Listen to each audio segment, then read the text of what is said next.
The Islamic Republic silenced her song, Hijab-less female singer jailed. In a troubling display of Iran's ongoing suppression of artistic expression and women's rights, young singer Zara Ismaili was arrested on August 3rd, 2024, for performing without a hijab in public spaces. This act violates both Iran's mandatory hijab law and the ban on public singing, highlighting the severe restrictions placed on women and artists in the Islamic Republic. Ismaili, known for her viral videos singing in metro stations and parks, was taken into custody with her whereabouts unknown, leaving her family in distress. Faravaz Faradin, an Iranian singer activist, condemned the arrest, stating, quote, Iranian authorities once again fabricate charges just to justify their crackdowns on female singers. This incident is part of a broader pattern of repression in Iran, where women are prohibited from singing or dancing in public due to conservative interpretations of Islam. Despite these risks, many Iranian women continue to challenge these restrictions, using social media to share their performances and voice their dissent. Ismaili's arrest, along with recent crackdowns on other artists like rapper Tumaj Salihi and Grammy award winning singer Shervin Hajipour, underscores the Iranian regime's intensifying efforts to silence artistic expression and enforce gender apartheid. So, I wanted to cover the story because I always think that it is important to celebrate and also raise awareness about the people who are making great sacrifices and taking great risks to um challenge freaking Islamic fascism, frankly. Yeah, that's good. And this is the video that you wanted me to show of her? Yeah, this is one of This is why she her got arrested? videos that was going viral. Is this the video that got her arrested? So look, she's hijabless in Iran. By the way, in Iran right now, many women are hijabless in the streets.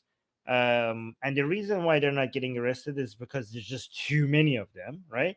But if you are hijabless and you become a focus of attention, then they will spend their resources to come arrest you. So, for example, if you make a music video hijabless, right? But you can see even in the background, you can see there's a Chadori woman, and right next to the Chadori woman, there are two hijabless women, and even to her left, there's a hijabless woman sitting.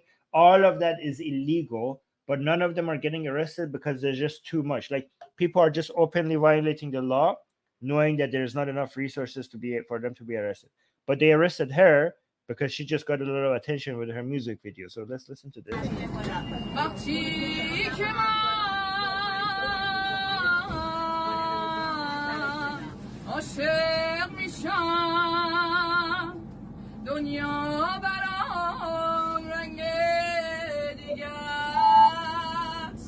So it's a traditional.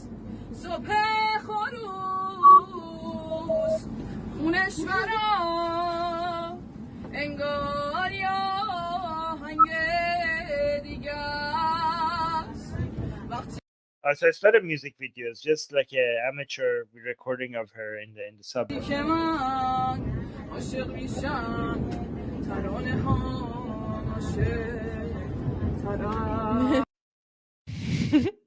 Just having fun in the subway. Is this There where she was got arrested?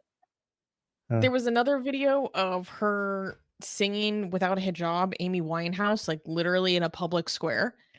But I didn't want to show that one just because I know you're sensitive that it might flag for copyright. Um, Right. but Armin, I wanted to get your reaction as an Iranian. Like, if you, because I know how you say that when you see how women videos of how women are walking around like in Tehran now, you think it's a normal video, and then you remember that it's in Iran, and then you feel like you're seeing someone naked. So I wanted to get your reaction in terms of like, if you were in Iran and you saw this, what would you be thinking? Well, I mean, Iran, like, the reason why it's weird to me is because I left Iran more than 20 years ago, and I'm not used to seeing so many hijabless women in the streets, right? But in Iran, nobody's shocked by this anymore. This is the norm now, right? In many places, in some places, that if you're hijabi, that's the you know, So I have wasted so much time just like going on YouTube, just watching videos of people walking in the malls in Iran. I'm like, is this Iran? Like because I'm like, I just people go and record. Like, let me see if I could find an example for you guys. Like Tehran streets. I have spent because I can't go back to Iran, right? Because if I go back to Iran, I get arrested. And Iran is so different now that I wish I could go back and like experience it with this new Iran.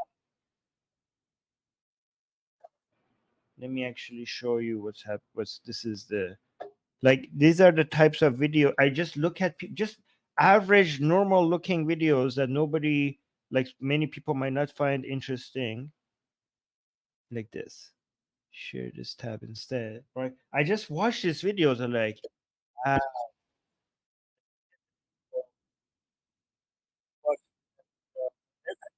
sometimes I just start counting like how many people like okay she has a job she doesn't have like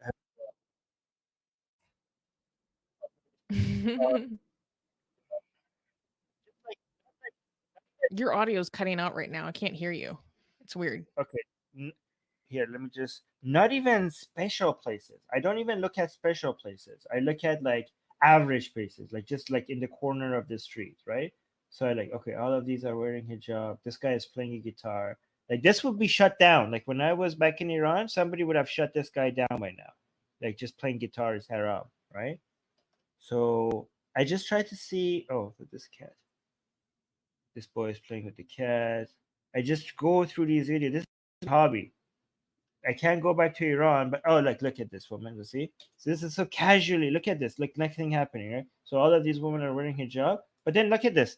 This woman just casually not wearing hijab, like it's no one's business. Like this is illegal, but she doesn't care. She's recorded. She doesn't care. Shows there's no enforcement. And then I go forward. Okay, so this is nothing's happening here. So you can see she's wearing a half hijab, kind of like a hoodie, turning her hijab. Yeah. So this is my way of going back home to Iran. Given that if I go back to Iran, I will get executed. So this is how I travel. I just look at the streets, see how much has changed. Yeah. Oh my god, that reminds me that Dolly is talking about this Egyptians going to Iran and getting cultural shock, saying, "Where are the Muslims?" Did you see that video? No, no, Oh my god, this went viral. I think it was an Egyptian like travel YouTuber or something. really.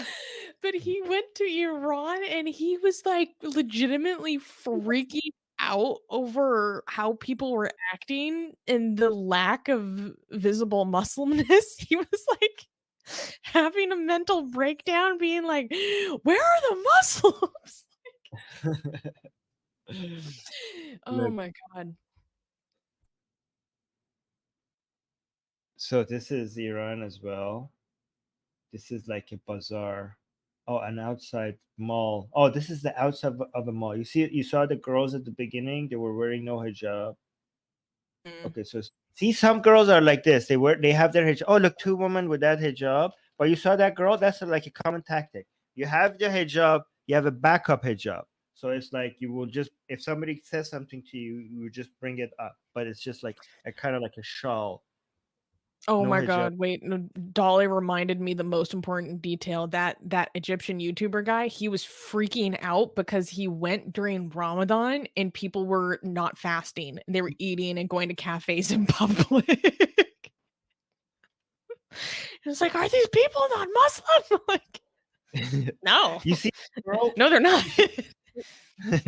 Look at this girl. This is a common tactic, right? So you have the shawl around your neck in case a police officers come and says something to you. You just cover after. So you just have your hijab around your neck as a backup. As a backup, if somebody says something to you. So that's a comment. Look at this. See, this is a woman without her hijab, but she has this around her neck as a backup if somebody wants to tell her to cover up.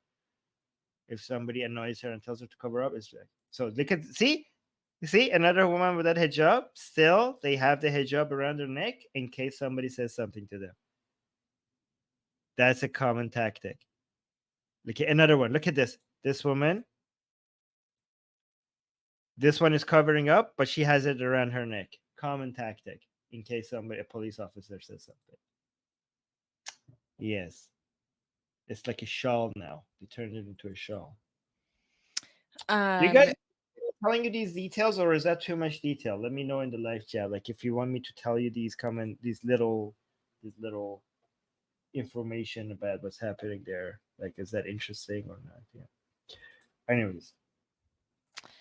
Our next story also has to do with Iran because actually I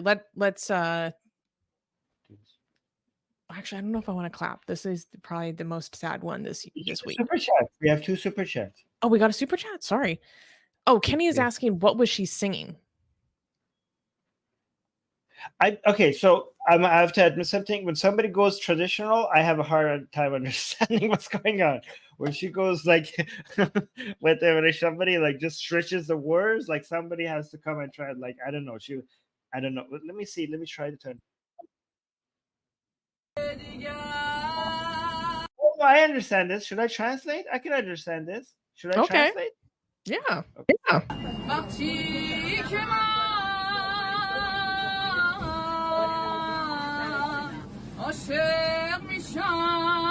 So when I fall in love,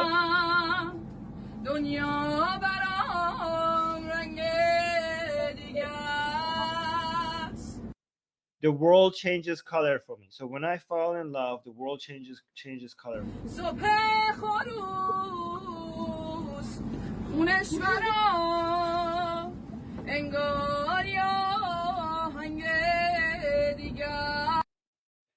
The rooster's sound in the morning will turn into a kind of music for me, a different music for me. So when like the normal, so basically when I fall in love, colors will look different to me, and the sounds like a rooster singing in the morning, it will sound different to me. Like it will sound like music.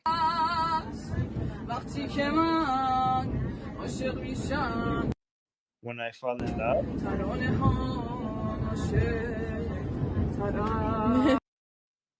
Something about I didn't get the last part, but yeah.